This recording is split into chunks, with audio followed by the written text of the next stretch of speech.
always love to hear from you. Send us your views, comments, and videos with your name and town to the One Africa TV's WhatsApp on 081 200 6659 or send an SMS to 555. One Africa TV, it just gets better.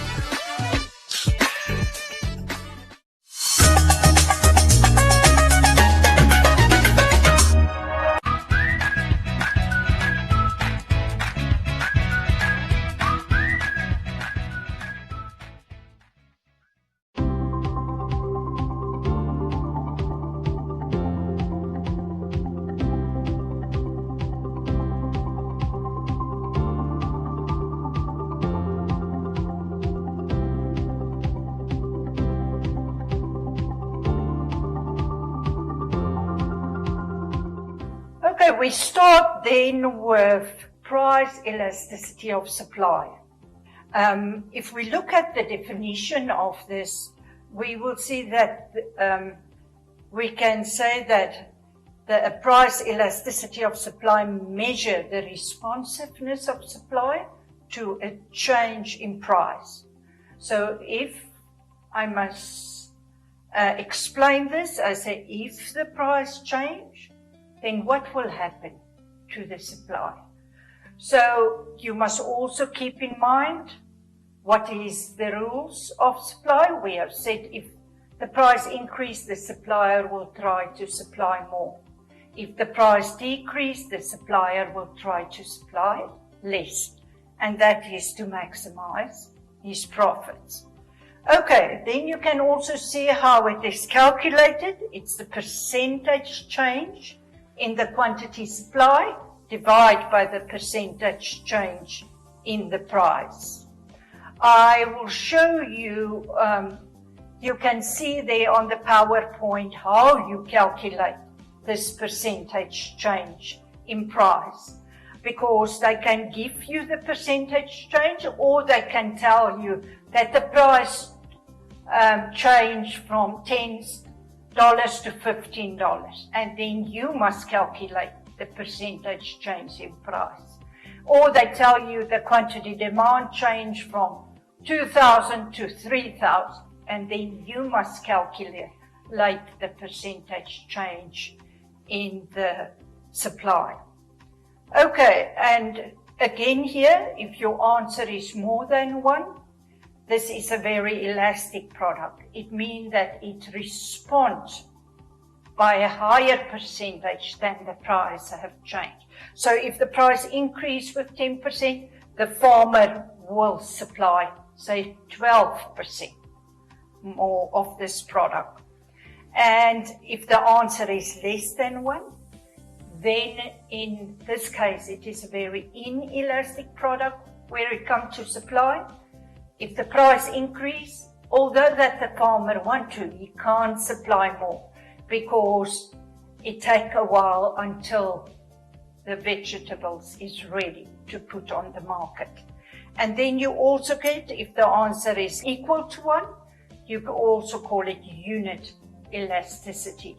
Now in this case, it just means that if the price increase with 10%, the supply also increased with 10% in the same ratio. You will see that there is also the 45-degree graph is unit elastic. The one that is steeper is more inelastic, and the one that is more relaxed is elastic. You will also see that they are all supply curves, so they are all moving upwards from the left to the right.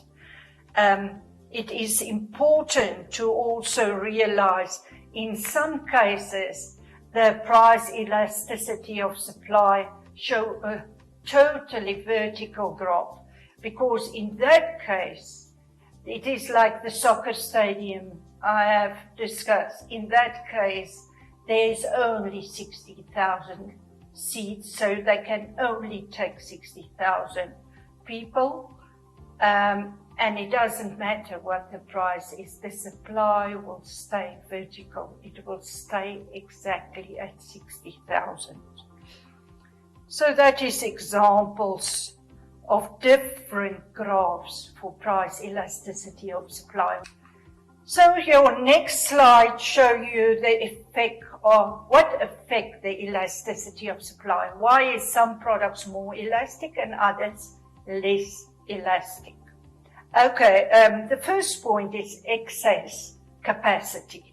In this case, can you, for example, do you have land available to plant more? Your machinery that you use, are you using them for 24 hours? Say if you are a bakery, do you use all your stoves that you have for 24 hours, or is there excess capacity that you can immediately react and produce more? Then the level of stock. Do you have stock in your storerooms? If you do have, you can supply immediately. So like a farmer, if they have potatoes, they can supply immediately. But if they have nothing in the storeroom, they can't do it. Then it is very inelastic because they cannot respond to a change in price. And then if they work with manufactured goods or agricultural goods. Agricultural goods is normally there's a time lapse. You must wait until it is ready. It is influenced by the weather, the rain, the water available, and so forth. Where manufactured goods, if you have spare capacity on your machinery, you can react. Then the time involved, that is the time that it is ready to take from when you plant it until you can put it on the market. And then the level of employment. Do you have the skilled labor available? Do you have excess labor available? Say labor that you don't use to its full potential. That will influence if you can immediately supply more and be very elastic to supply, or if you can't do it, must you first train workers. And then in that case, your supply will be very inelastic. Then the availability of factors of production. So the price change, you want to supply more, but you don't have all the factors of production. Now, remember what is factors of production? We have done it in the first few lessons. It is land, labor, capital, entrepreneurship. So if you have if there's any of that factors of production that you struggle to get, so you struggle to get your raw materials so that you are able to supply more. Or you see, I can only supply more if I have an extra, say, sewing machine. So to get that sewing machine, it's not available in Namibia, the one that I want. I must import it from Germany. So you can think for yourself how long it will take to get it here. And then, only then you can supply.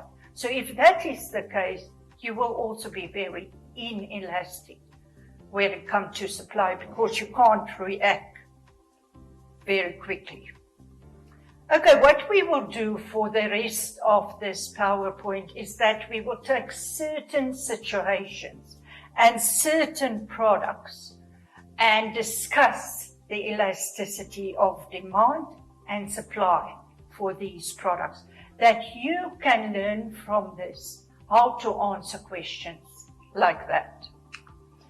Okay, the first product we will discuss is, I ask you in this question, say for example, define what is price elasticity of demand and explain how one can calculate it with examples. But in the second question, I say, discuss whether clothing and electrical products would be likely to have an elastic or inelastic demand. Now, in a case like that, you must remember that if you work with clothing, you get different types of clothing. You can't just discuss clothing in general. You must remember that you can get clothing from pep stores, almost the price. And you can also get brand name clothing. So if you, for example, talk about Adidas t-shirt, and then it is definitely a luxury product for most people. But if you talk about a t-shirt from Mr. Price, then you can say this is an inferior good. I need a t-shirt that is what I can use and that is enough for me. So if you look at that, then you can realize that certain clothing is luxury and certain clothing is inferior. So you must discuss the inferior clothing, and you must definitely say, if you are talking about the clothing that is a luxury product, a product that you really can go without. Okay, and then if you talk about electrical products. So for me, for example, a kettle that boils my water is an inferior good. I know I can go without it, but for me, in my income group and in my lifestyle, that is for me an inferior good. So, but if I think about electrical, say for example, an egg boiler, I don't really need it. So for me, that will be a luxury good. An ice maker is for me a luxury good. Electrical machine that bakes bread is for me a luxury good. I feel I can go without it. So you can't discuss electrical goods also in general. You must name the type of good you have in mind, and you must state that it is for you an inferior good. And then you must use the other example of electrical good, and you must say, for me, this electrical good is a luxury product. And then from there, you can say if it is elastic or inelastic, and you can explain that. Okay, you will also see that I have there a question for you if Bata school shoes prices change from 100 to 120, and the quantity demand decrease from 500 to 475. You must be able to do the calculation if they give it to you in that way, and you must be able to do the calculation for price elasticity of demand if they give it to you the percentages already.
Good day. Today we start with 3.4 in the syllabus. This is lesson 22. In this lesson, we will discuss the role of advertising in a business, and we will define advertising. We will look at the purposes, the aims, and the methods of advertising. If we look at what the definition is for advertising, they say it is when a product is made known to the public through different methods of advertising, we will discuss all the different methods and see how many you can come up with. It's easy to get 30 or different methods of advertising nowadays. Okay, what is our purpose if we advertise? We ask the question, why do we do it? Why do you want to advertise? What do you want to achieve? What is your purpose? Now, the first thing that you want to achieve, and that is to increase the demand for your product.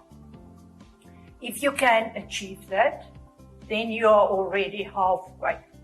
So if you look at your graphs in 3.2, and there we have discussed what happened to the demand if the demand increased, it moved to the right. So you will see if you achieve that, then you can be seen as partly successful.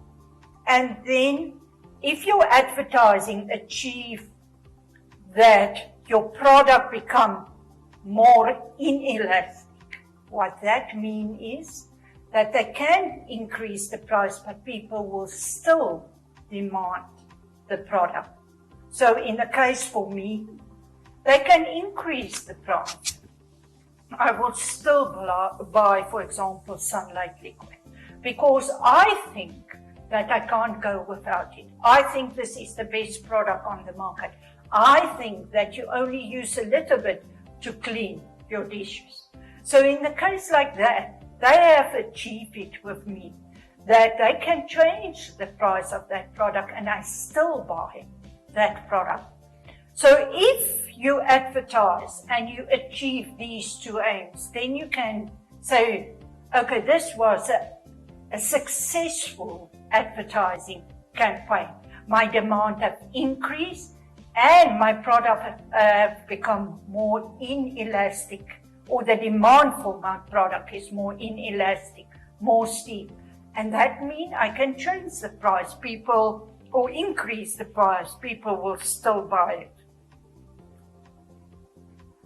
Okay, then I have the graph for you, and I have explanation for you how a successful advertising campaign will be illustrated on a graph. They say that the graph will move from D to D1, and the D1 graph will become more inelastic. And that means that they can change the price and people will still demand the product. If that happens, your revenue will increase. Okay, the next point that I want to emphasize is that all forms of advertising, it doesn't matter which method you use, they can be divided in two groups. Some methods of advertising is informative and others is persuasive.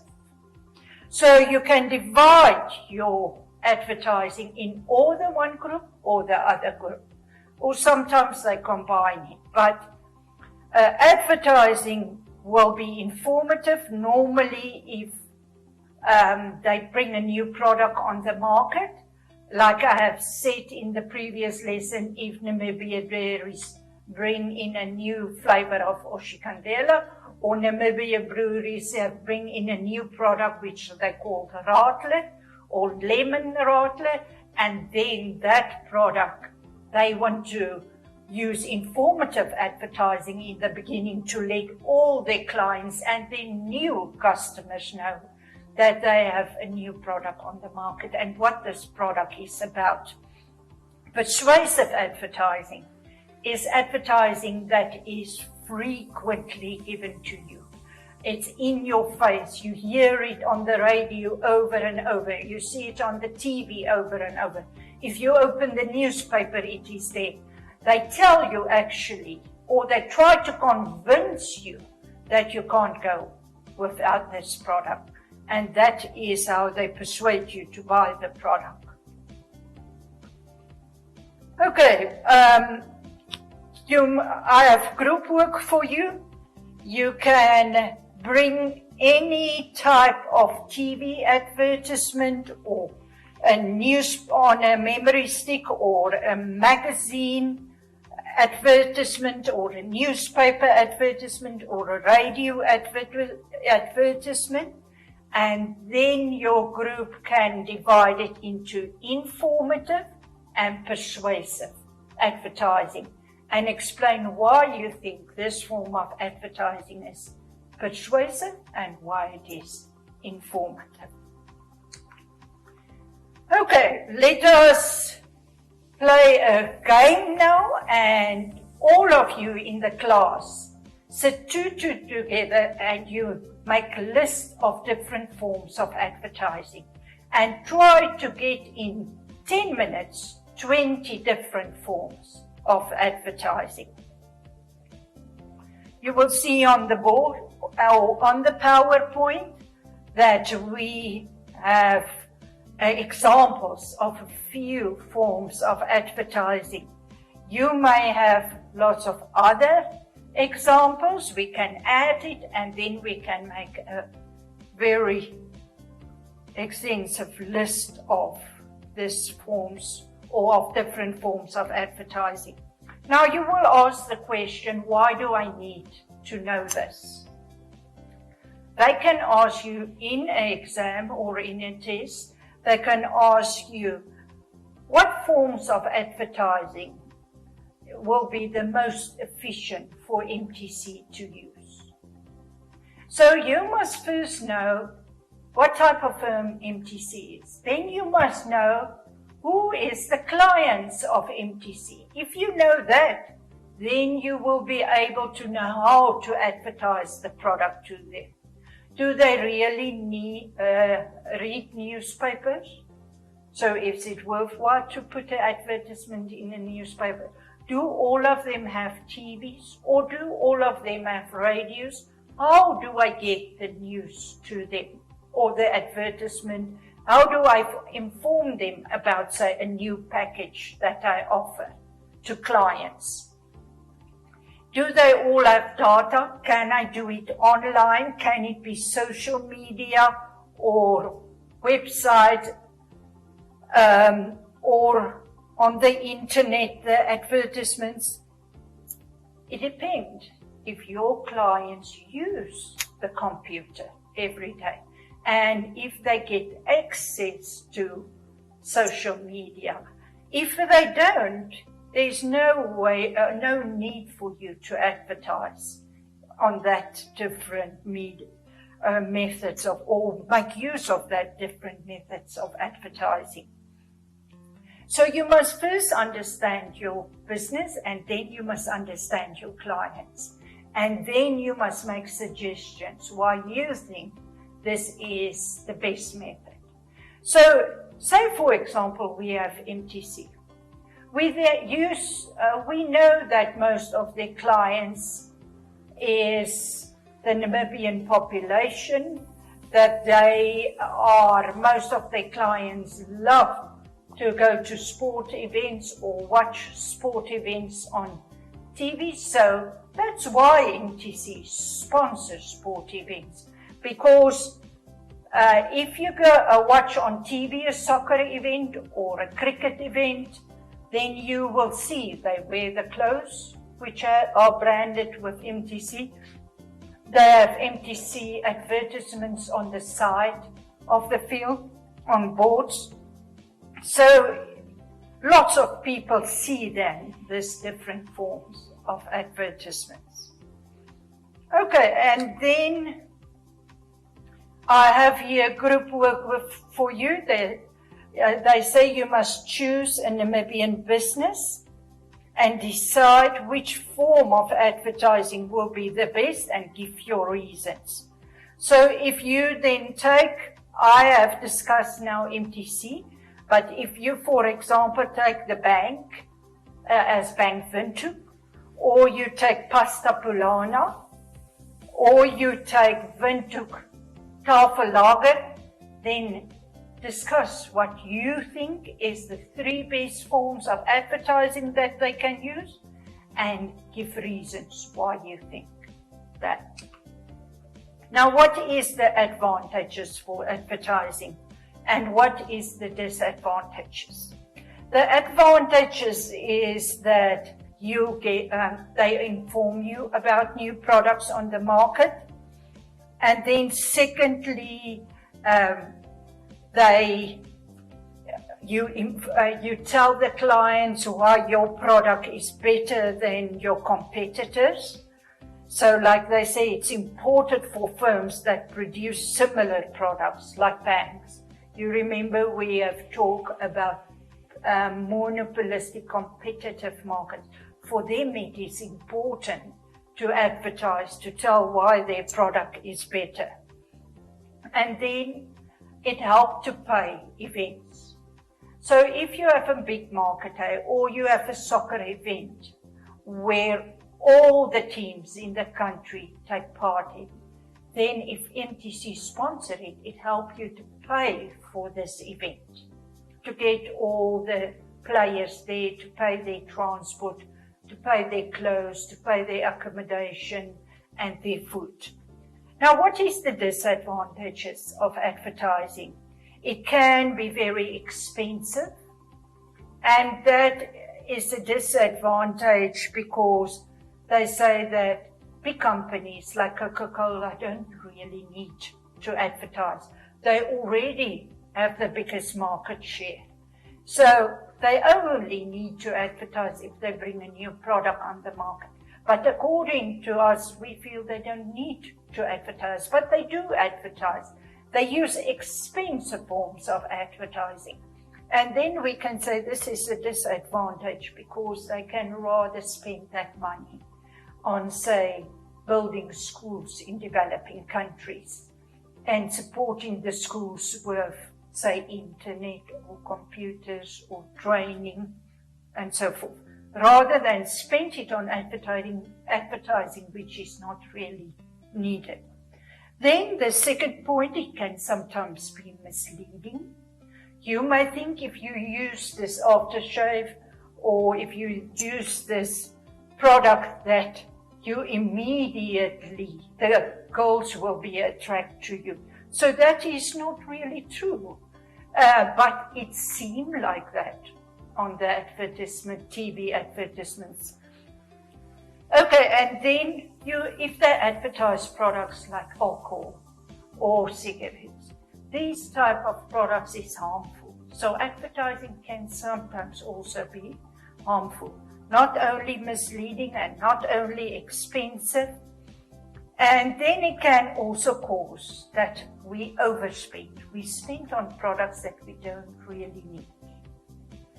And that's why these pamphlets that they hand out or they put in the newspaper, you will never know that there is a product on sale on game if you haven't seen that pamphlet.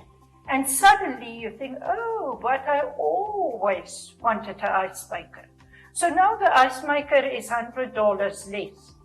Let me go and buy it. But you don't really need it, and it causes that you spend money that you don't or would not spend if you didn't get that pamphlet.